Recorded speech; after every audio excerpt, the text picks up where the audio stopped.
All right, what's up, everyone? We're live here, Wrestling Reaction. We do these after every PLE. We've done it for some Raw and SmackDowns previously, but you guys know we try to do these for all the PLE events, and we're just wrapping up King and Queen of the Ring in Saudi Arabia, and so we will let you guys hop in. As always, these reaction shows are just simply your reaction to what happened. We kind of go back and forth a bit on what happened on the show, not a full match-by-match review necessarily, but we will talk about everything that took place in Jeddah, Saudi Arabia, to crown the new King of the Ring, Gunther, and the Queen of the Ring, Nia Jax. So it will be interesting. Of course, Cody able to successfully retain against Logan Paul.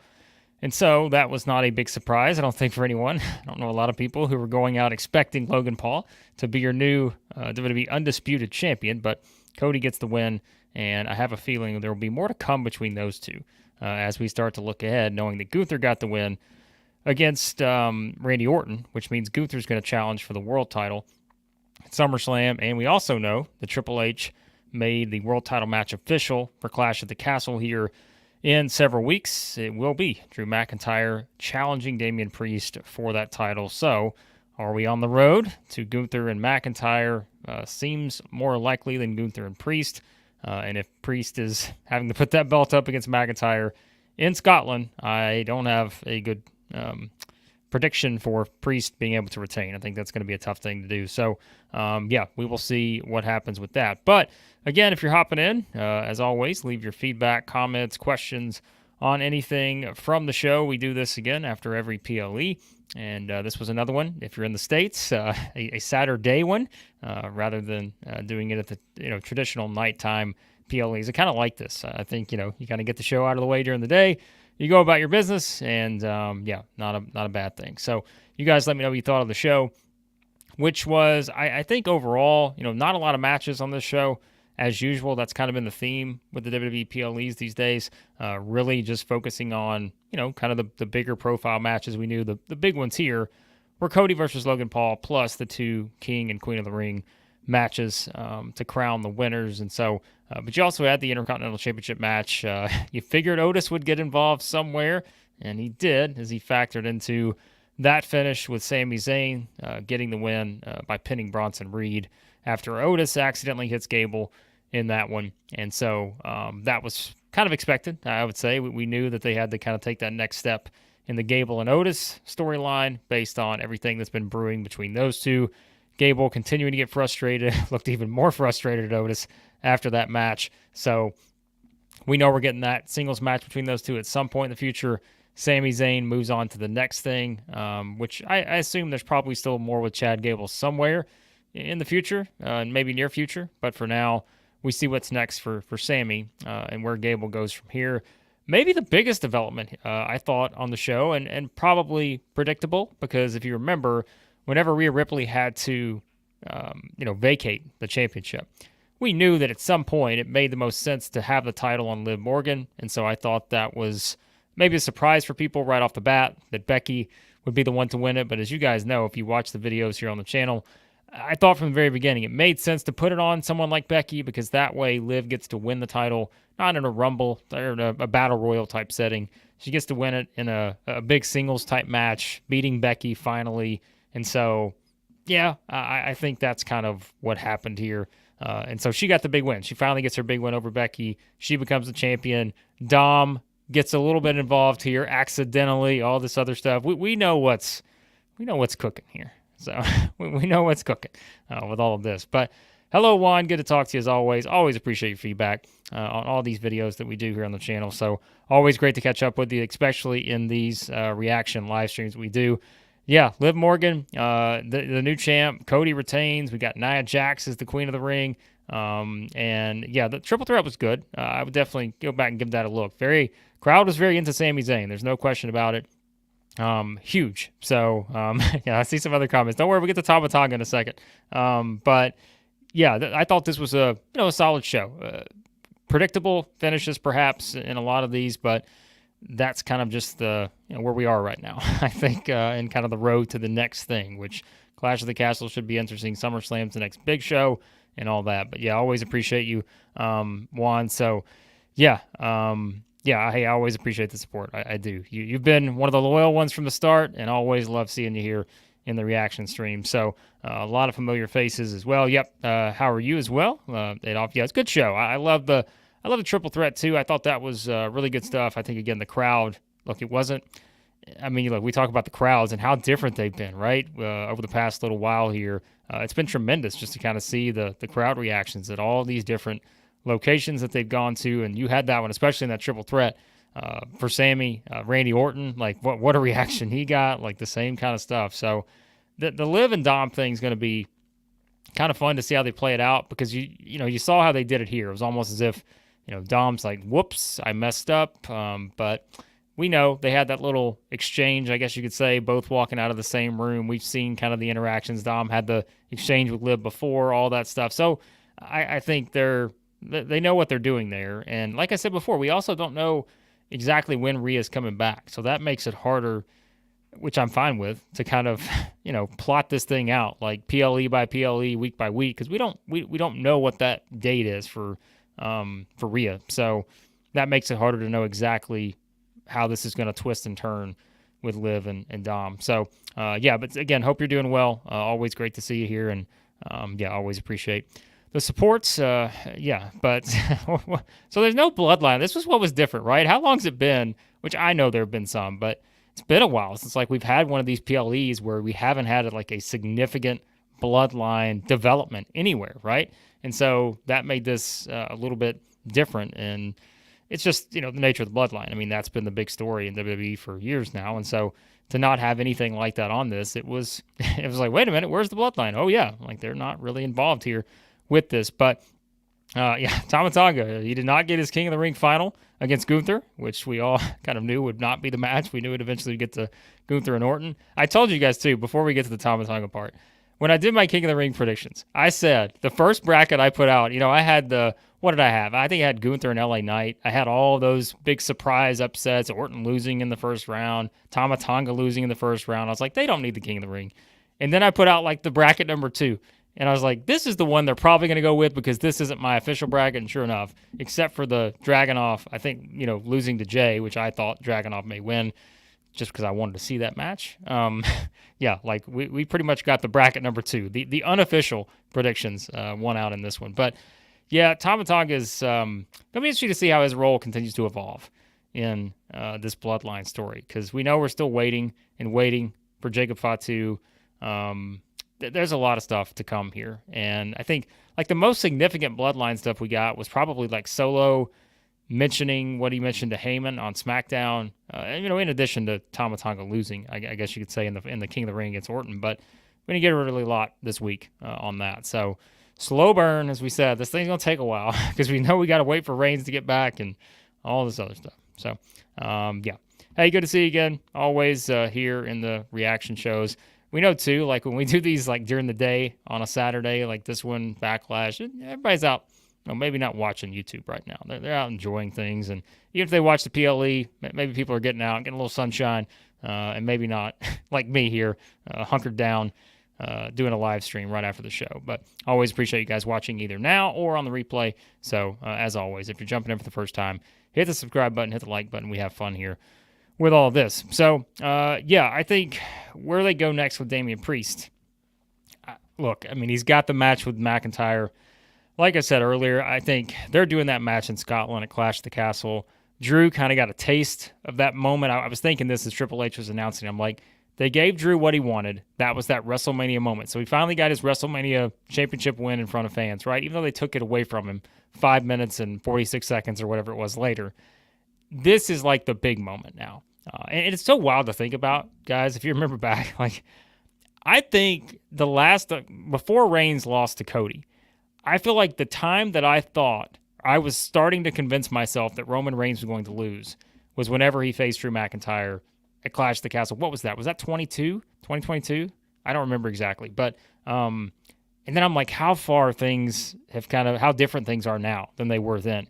Because now I feel like it's, this is a different scenario because he's facing Priest. But I'm like, this feels like they're going to give that title to McIntyre. And I think people will wonder, how does this affect Priest?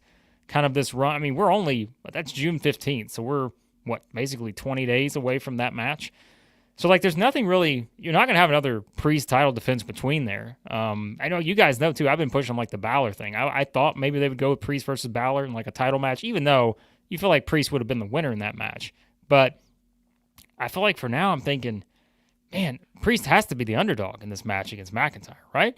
I don't know, though. I mean, you never know, right? I mean, again, I thought McIntyre could be the favorite against Reigns, whatever it was, 2 years ago or whatever. So I'm not sure this is different, but yeah, I feel like McIntyre has to win that, doesn't he?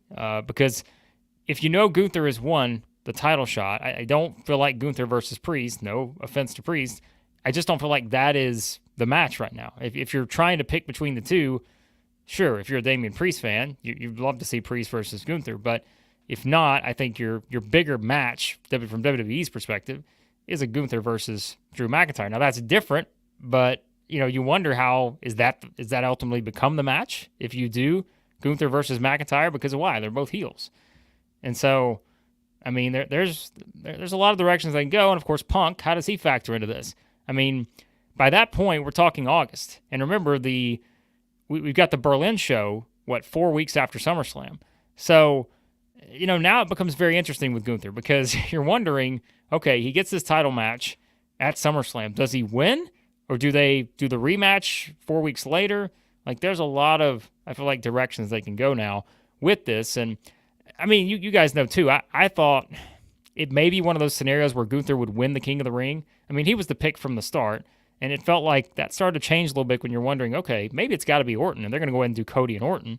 But, again, that would have been a little different because they're both baby faces. And I feel like if you want to tell that story, you need Orton as the heel, but people are just they're not ready to make Orton the heel. Like, it's not going to happen right now. So I wonder, like with Gunther, it's kind of a scenario now where does he win it there? Do they give it to him in Berlin? Like, there's a lot of things. And Punk, I mean, by that point for Punk, that's August. I mean, that's 8 months removed from the injury. Like, is Punk ready to go by then? So I wonder and see what's going to happen. So, I mean, the Jay thing too, you guys know I did the video on Jay.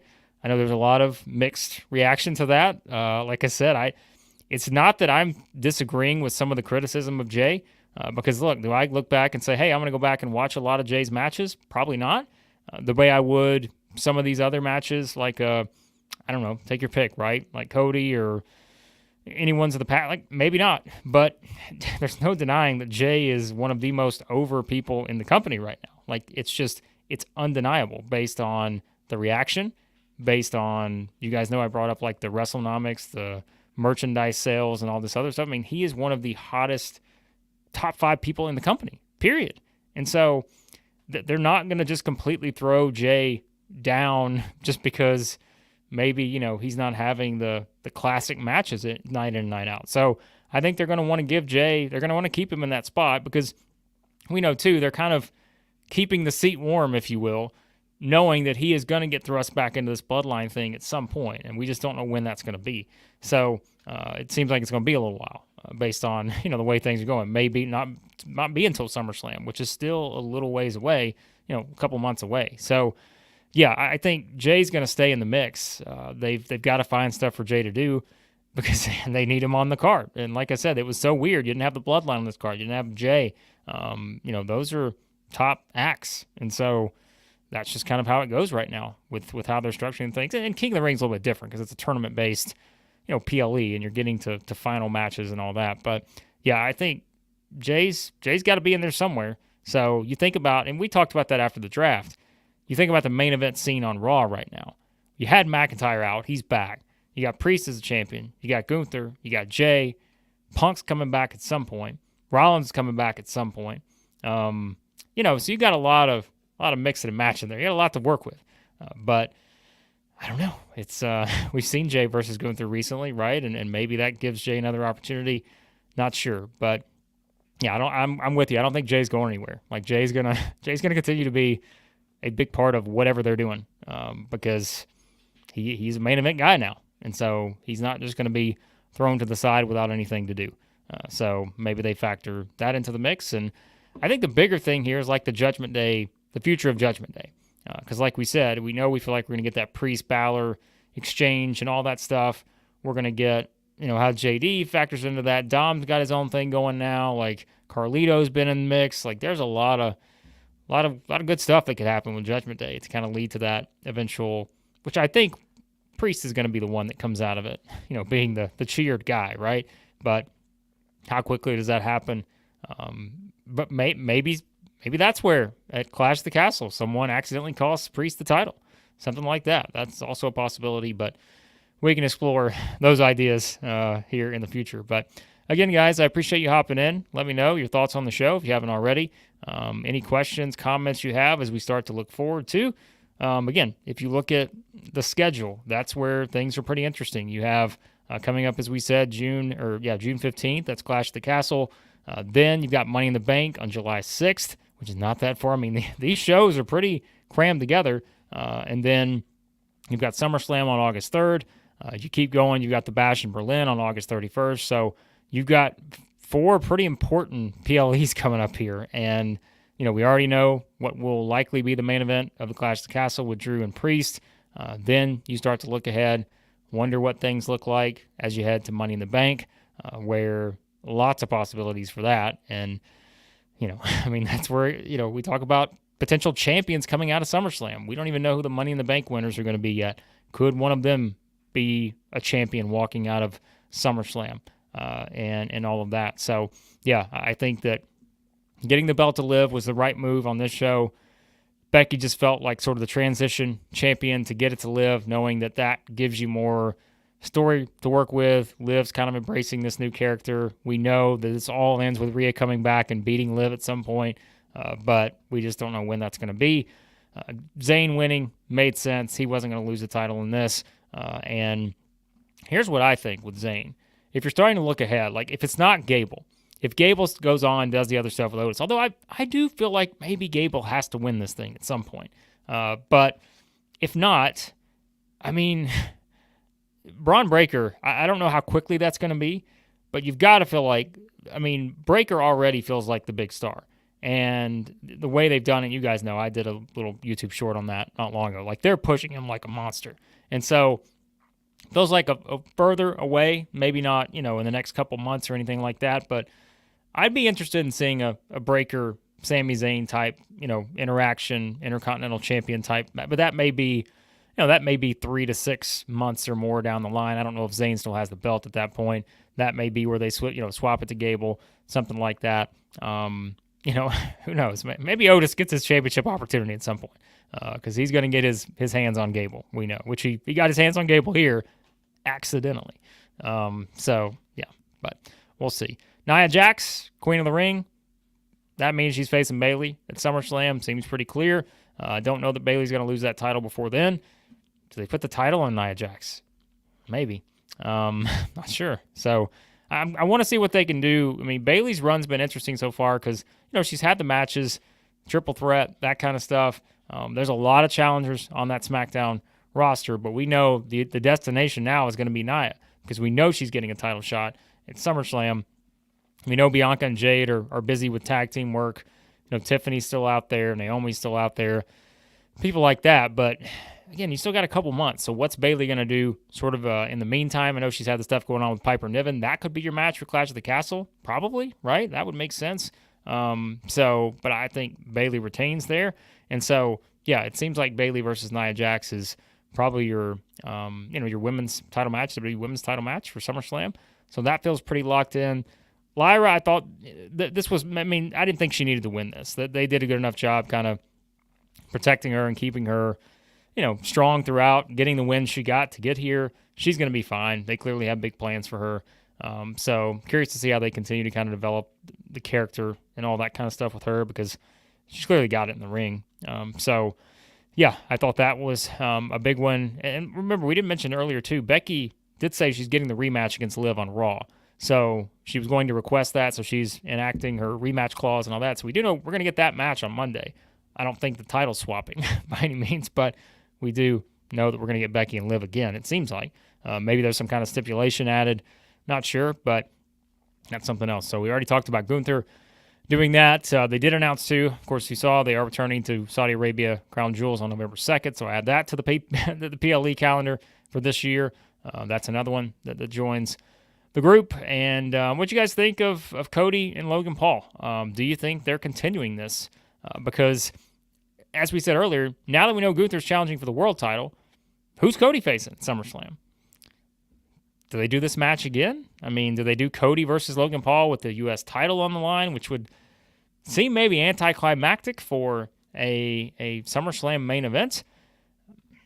I mean, I don't think they're doing Cody versus Orton because, again, if you were doing that, why didn't Orton win the tournament? So I think Cody's kind of in an interesting spot because you guys know, too, we talked about the challenger thing, and that was probably after Backlash, right? We talked about what's next for Cody and the challengers that are out there. We pulled up the SmackDown roster, and you remember, like I said, there were like 3 guys you could see Cody facing probably next. That was either a rematch with Styles. We did talk about Logan Paul as being a PLE challenger somewhere, and it happened to be this one. And then we talked about Orton. We said Gunther maybe if Gunther won the King of the Ring and they allowed them to challenge the championship, which we didn't know that. Remember, they just announced that recently. So I wonder if that was intentional to make the first couple rounds a little more unpredictable. So they decided to wait to let us know that the winner of this tournament would get a championship opportunity at SummerSlam. That's my guess. I don't think they would have just waited to decide this. I think probably they were like, hey, let's make this a little more unpredictable. You don't really know the stakes. And so, otherwise you probably could have eliminated 75% of the field saying, all right, that person's not getting a world title match at SummerSlam. So I understand why they may have delayed that announcement a little bit. But now when you look at Cody, I mean, you did get a little shenanigans here at the end, right? So you had interference to technically cost Logan Paul the match. So I could see them going back to this one. And remember, SummerSlam's in Cleveland, Logan Paul's hometown. Do they put him in that spot? And maybe we get some kind of stipulation match there with Cody and Logan Paul because we went through the whole contract stuff with, initially thinking it was going to be title for title.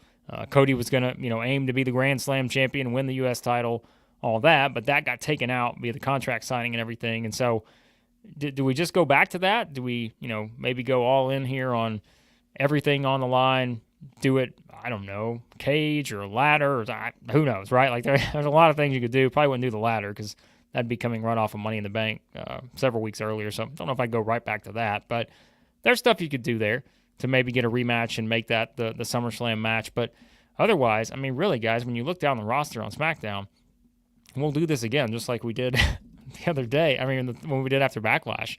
But there's just not a lot there. So you guys let me know what you think because I'm looking at the SmackDown roster and I just don't see that huge match, which you did hear too on SmackDown. AJ Styles kind of hinted at he wanted to kind of get back into this thing, but I can't imagine that this is sort of a situation where Styles is getting another. I mean, I wouldn't mind seeing the match, right? But I just don't know if I see it kind of being a scenario where Styles is the one that's facing Cody again, not at SummerSlam. So unless they're coming up with something else there. Yeah, like I'm doing the same thing I did last time. I'm going down the roster. I'm like, probably not going to be Bobby Lashley. I'm still looking for people. Like, not going to be Waller, not going to be Theory. Kevin Owens is someone that's out there, but he just helped Orton. I don't know how you get to Cody versus Owens at that point unless there's something that changes. LA Knight's out there.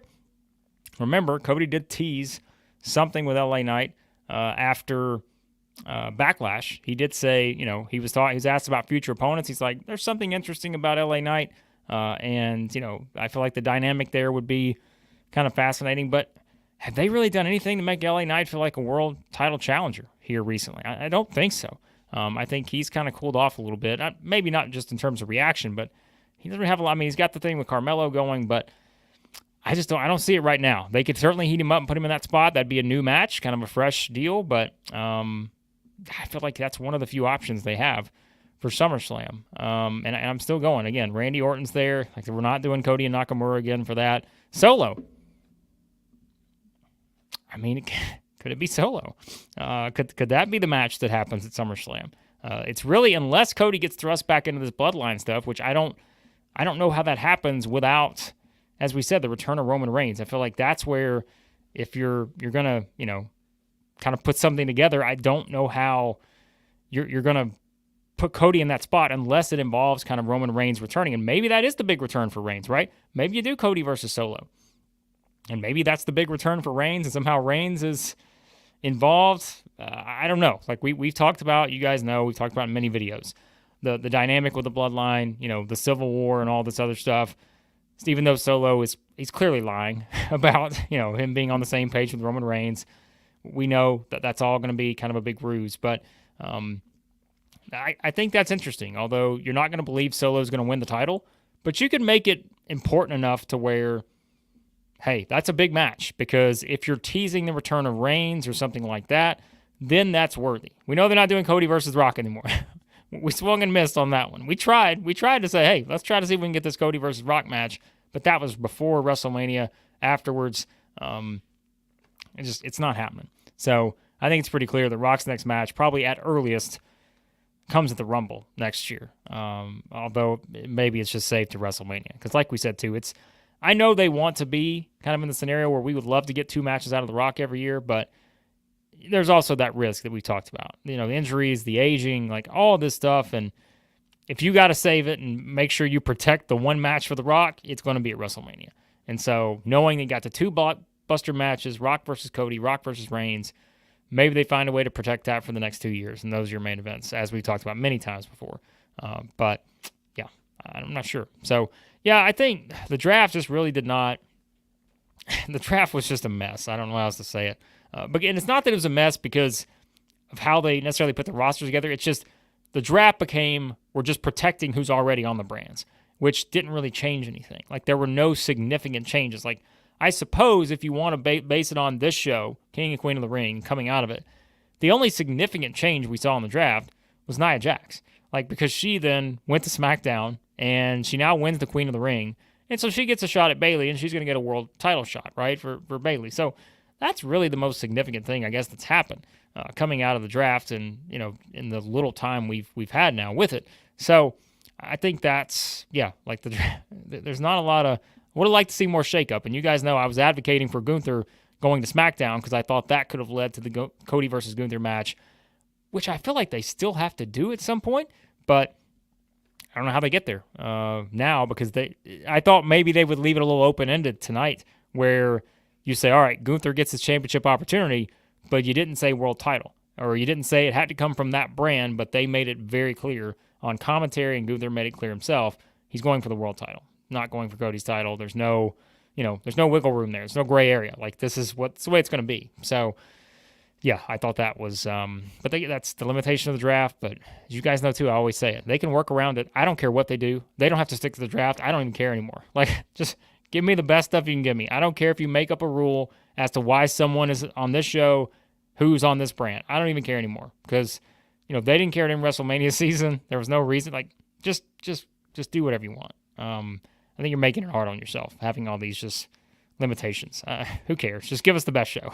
Give us the best matches and storylines. So that's all I'm looking for. Solo versus Roman. Yeah. I mean, I just feel like still at this point, I would think the earliest Roman returns is at SummerSlam, meaning, or we could say like the build to SummerSlam, maybe if they decided they want to have a Roman match at SummerSlam. But I feel like that's probably the earliest we get there, right? Because Reigns is going to be in Money in the Bank. What's the appeal of having him there? He's not going to have any involvement, Clash at the Castle. So I feel like SummerSlam is like the earliest you could see him, or like we said, before SummerSlam, to lead to a match there. And maybe that's Roman versus Solo there. Because I'm like, who's Cody facing? Like, because that's really what this, to me, that's what's interesting, because, whoever's Cody going to be in the main event? Like, if it's Roman versus Solo, that feels like maybe more of the main event than Cody versus Logan Paul or something. I'm not sure, but I think the Logan Paul dynamic is interesting because, like I said, it's in Cleveland, and that's going to be a Logan Paul, centric audience, whether they're booing him or cheering him. And so they may run this match back that we saw here tonight. They may run it back and do it with a stipulation, or like I said, the extra championship on the line. Not sure. But do you do Roman and Solo on the same show? Of course, hey, we wouldn't have this problem, right, if it was 2026 and we're doing the 2-night events, which you guys weigh in too. I saw some of your reactions to the 2-night SummerSlam, moving now to 2 nights in 2026. What do you think? I mean, they've got enough big matches out there, but, at some point, we know it's moving towards this. It's all about the financial gain right now. The TKO has made it very clear. Like, this is the site fees, all this other stuff that I know just, can be boring when you're talking about the financials and all this stuff, but this is what they're doing. They're trying to squeeze all the money they can out of everything they have right now. And I mean, this is the new norm. I think Royal Rumble, which we've always talked, the Royal Rumble absolutely makes sense to do it as a 2-night event because you have the 2 premier matches you can main event on, and there's no guesswork, right? The women's match is going to main event one night. The men's match is going to main event the other night. You don't have to do anything. You don't have to, move a finger. Like, there are your matches. They're set. So, yeah, but I think Solo versus Roman, that's got to happen. That's got to headline a PLE at some point. That's a huge match based on the dynamic of the story that they're telling. But maybe getting to SummerSlam is too quick. Maybe it won't happen there. Maybe it happens, further down the line. We've all, everybody's kind of speculated in these live streams and the comments, the War Games concept. You're not going to do one-on-one, but you got to have that match somewhere, right, with the Bloodline and all that. So that's November. And so, yeah, like you feel like you have to do Roman Solo first, maybe, before you get to like a War Game setting type match, or maybe not. Maybe you do it after. So, yeah, we're getting Roman and Solo at some point. And like I said, I think the only singles combinations you could have, if it's that way, we have Roman going up against this new version of the Bloodline, it would be Roman versus Solo and Roman versus Jacob Fatu, if Jacob Fatu is aligned on that side, which I still think he is. I know there have been some speculation he may not be. He may come back with Roman. I just don't. Jacob Fatu, to me, is just like he's a heel. And I just don't know how you kind of present him as someone who comes in as cheered with the way that he can play that character and work. I feel like he's got to be the heel. And I think that's where you can do a Roman versus Jacob Fatu match. Sorry to the Tama Tonga fans out there. I don't think Roman versus Tama Tonga is a big enough match to headline, a PLE or anything as of right now. Not going to be Tonga Loa. So you're not going to get those. Maybe get them in some tag combinations. But Roman Solo, Roman Jacob Fatu, those are the 2 money matches, I guess you could say. And, of course, Roman Rock, if Rock's involved at some point, which I still think he will be. So, yeah. And, I mean, like you said, Zilla Fatu's still out there. We always make the joke, right? We're like, there are so many people that can play a role in this Bloodline story because there are so many family members that you could keep this thing going forever, and then you're just trying to figure out who's on whose side at that point because they've done it this way. They've done the Civil War type thing that we feel like is coming. And so, yeah, like at some point, you've seen he's done some of the interviews recently. Who knows, right? You never know. Like, there are so many out there that WWE has to be entertaining all possibilities as to how they tell the story. And I know some people were over the Bloodline storyline. Really, I would say before The Rock came back and turned heel, I feel like a lot of people were kind of over this. But now, I mean, this is The Rock coming back, the way they did everything leading up to WrestleMania 40. And this is a smaller version now because you don't have Rock or Reigns. But, like, this has kind of reinvigorated the story a little bit. And so I'm at least fine with that, knowing that it ain't going to be like it was, when Roman and the Usos and Solo and Rock, it's not going to feel that way every week like it did then. But at least you've got some directions to get towards. And, of course, part of that, new members, Roman coming back, which I know Kevin asked here. I mean, look, he's doing we know he's been doing filming, right, on some new film, all of that. So, but, I mean, as you guys know, like they're already pushing kind of, the We Want Roman chants. Like they're leaning into that, making it very obvious that when he does come back, they know he's going to be cheered. And there have been some rumors recently, because I know you guys probably saw some of the online rumor stuff. Let me see what I can find on it. So the movie is Good Fortune, I think, or something like that. And there were people kind of wondering if Reigns was going to be back maybe like within the next month or so. I don't see that happening at all. Like, I think this is a much longer wait. Like I said, I feel like the earliest is August. That's the thing, right? Is it's not really required that Roman has to wrestle at SummerSlam because you have Cody leading the way. And you've got some other matches. If you could have a Gunther versus McIntyre, like I mentioned, keep in mind, we don't know if Punk could be back by then yet. That's another big-time attraction you have there.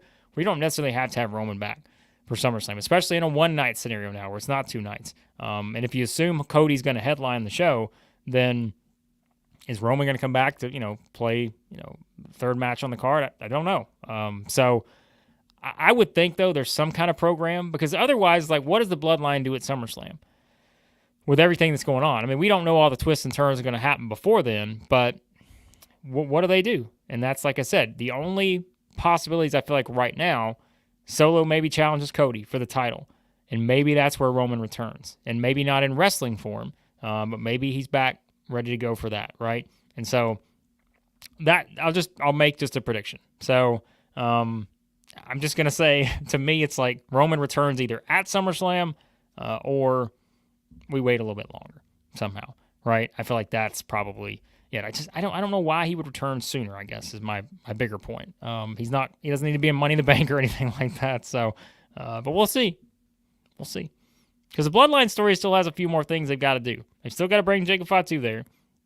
They've still got to finish their business with Jimmy Uso, which I wonder how Jimmy's injury has kind of impacted the slowness, I guess you could say, if you think this is going slow. How maybe Jimmy's injury impacts that. How do they get Jay back to it? All that stuff. I don't know. So, do I think Jade and Bianca will break up soon? I don't. I think this is a long, long play. And I think at earliest that match between those two is coming at WrestleMania 41, which is 10 months away, 9 months away.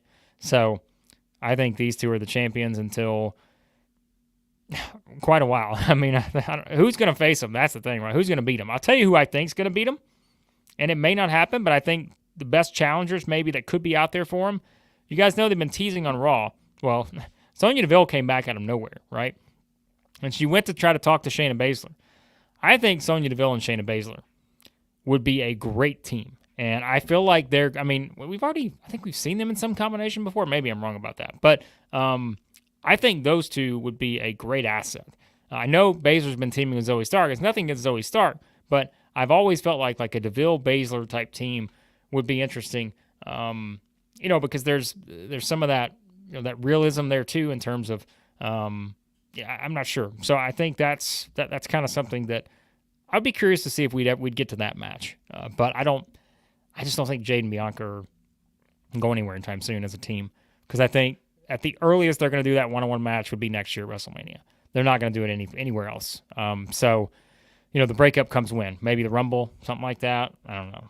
Somewhere in there. So they're going to be the champs for a while, because I just don't know who's out there to beat them right now. I don't think there's anybody else. I don't think there's a team on the roster right now that I look at and say, there's your obvious choice to beat them, which, like I mentioned, maybe that means you got to form new teams, Baszler and Deville. Other people that are out there, we'll find out. So, that's it. It's kind of funny. Hey, the new Bloodline, they're having their fun with old Paul Heyman right now. The wise man is he didn't know what to do with all this carnage and chaos that these guys are leaving behind.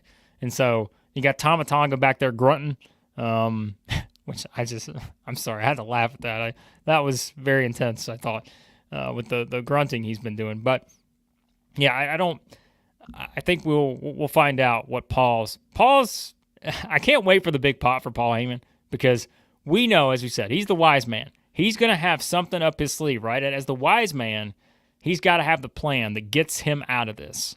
And that plan is going to be Roman Reigns returning at some point. Paul's going to realize he's going to find the hole in the story somewhere, right? Where he's like, wait a second.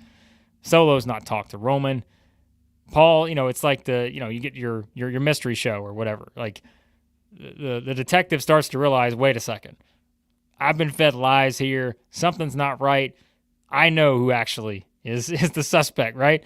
And so I think Heyman is going to figure it out. And once we see those wheels turning for Heyman, that's when I think, like I said, you combine that with Roman returning and maybe you get somehow the original group back together in some form or fashion.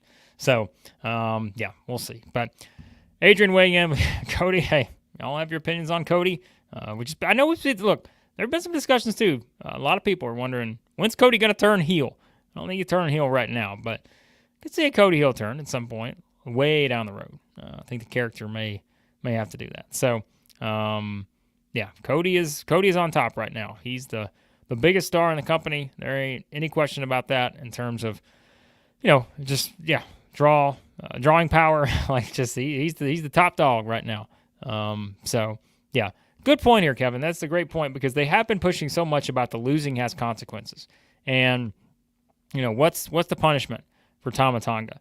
You guys know I kind of predict. I was like, hey, I think Owens maybe comes back, gets involved, but really wasn't. Like it wasn't like an interference type thing, or just beat him. Solo tried to get involved, as Solo does in every single match that takes place. But you kind of have that situation now where, well, what happens? Like, what does Solo say to Tama Tonga? We know we're going to get that exchange somehow next week on SmackDown, I would think. But again, like I feel like this is, I don't know what you can compare this to. There's something out there, I'm sure. If you like look in your life, you're like, I've been waiting on this thing. Is it ever? It's almost like the WrestleMania 40 documentary. That's what this is with Jacob Fatu. Remember they announced the WrestleMania 40 documentary was premiering right after WrestleMania 40? We still haven't seen that thing. It's been 2 months almost. So I feel like Jacob Fatu has fallen into that category. He's the new WrestleMania 40 documentary where we're like, hey, he's coming. And he's still not here. So, yeah, I wonder if maybe that's it, right? You bring Jacob Fatu in, maybe beats down Tama Tonga. You got a little, he stays in the group, but maybe people start to realize, wait a minute, consequences. Here are the consequences. It's getting punished by Jacob Fatu. So, yeah, I think definitely a good point, Kevin. There's got to be an exchange between Solo and Tama Tonga on SmackDown on Friday, I would think. So, yeah, we find out what happens there. But all right, guys, we'll wrap this up in a couple of minutes here, but would love to know what else you thought of the show here. King and Queen of the Wing, as always, we kind of take this beyond just the show we watch. We talk about everything here. This is a great chance to do a little fun Q&A type thing that we do and get your thoughts on what's going on in WWE right now. If you're hopping in for the first time, again, do me a favor, hit the subscribe button. We do a lot of videos here. We did a lot of YouTube shorts lately. I'll just tell you, my schedule's been kind of all over the place. I haven't been able to do as many like traditional videos, but we're getting back there.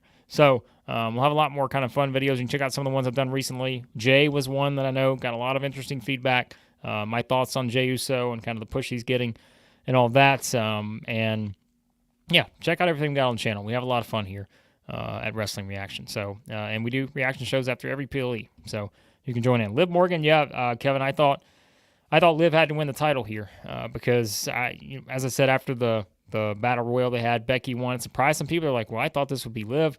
But I said, no, I think the better setup is Becky wins so that Liv can get her big win over Becky because that's what she's always been wanting, right? The revenge tour is, kind of trying to be complete and all of that. She's always wanted that big win there, and she wants her revenge now on Rhea. So when Rhea returns, Liv has what Rhea wants. And, Rhea can't just walk back in and just be handed her championship. She's got to beat Liv for it now.